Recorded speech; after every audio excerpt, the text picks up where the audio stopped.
Sister Sherry, and sa lahat po sa inyo, our prayer partners.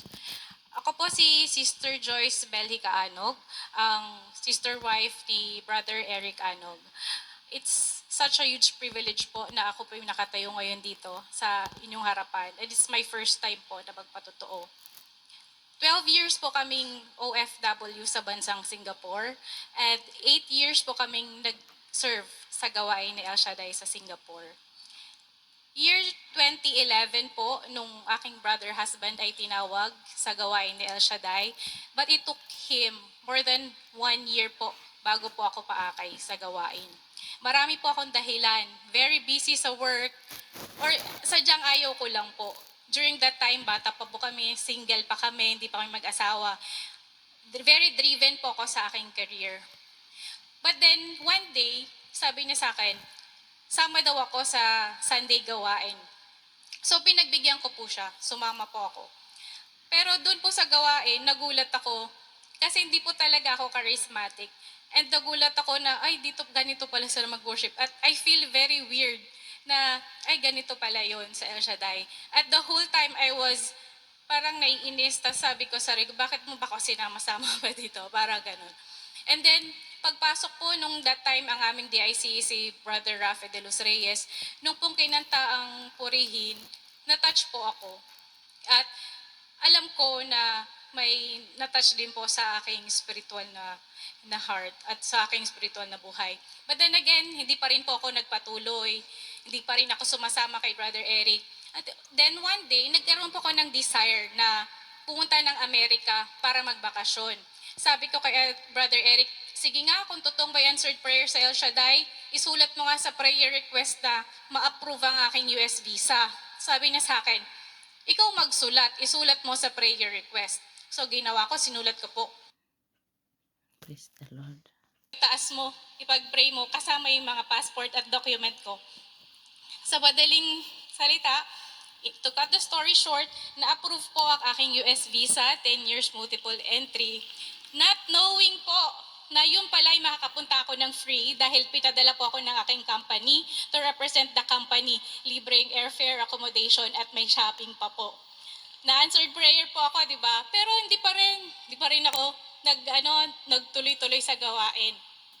Tapos, nung time na very driven di po ako sa aking career, nagkaroon ng katamlayan sa aking career.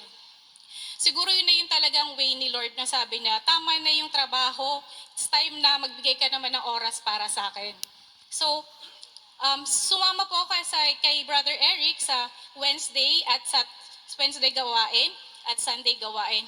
And slowly po, alam ko may nagbabago sa aking sarili. At nag-volunteer na po ako sa media ministry ng Singapore chapter. Kami po yung gumagawa ng newsletter, ng PowerPoint presentation, video presentation. Pero half-hearted pa rin siya kasi hindi ako ready. Parang kung ano lang gusto ko.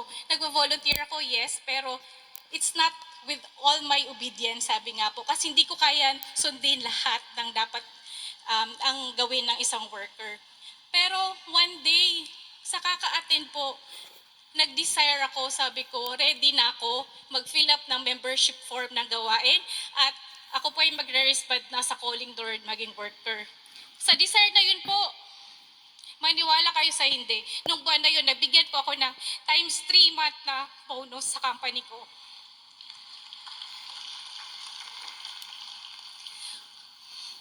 Sa amin pong buhay pag-aasawa, nung nag-asawa na po kami ni Brother Eric, hindi rin po kami naging excuse sa mga pagsubok. Dati na patutuon na po niya na nagdaan din po kami sa pinansyal na pagsubok. Yung pinansyal na pagsubok po na parang napaka-imposible po talagang bayaran. Pero nagpatuloy kami, nagbigay pa rin kami ng ikapo, nagtuloy sa paglilingkod. At kami po ay binigyan ni Lord ng wisdom at ng lakas ng loob na magtayo ng sarili naming negosyo dito sa Pilipinas. At ito po ay pinagyaman ni Yahweh Shaddai at pinagpala at yun po ang ginamit ni Lord para po mabayaran namin lahat ng aming utang at kami po ay bumalik na dito sa Pilipinas at hindi na po kami OFW. Kami po ay may sarili ng negosyo at kami po ay nagtatrabaho lamang sa bahay pero ito po ay isang dream come true for me kasi napususubaybayan ko po ang aming mga anak. nagagabayan ko sila, natuturuan sa school, at sa bahay nakakapagtrabaho po kami. Basta po, tuloy-tuloy talong tayo sa ating covenant at maging obedient sa ating Panginoon. Hindi po tayo iiwan ni Yahweh El Shaddai. To God be the glory. Praise the Lord. Purihin ng Panginoon.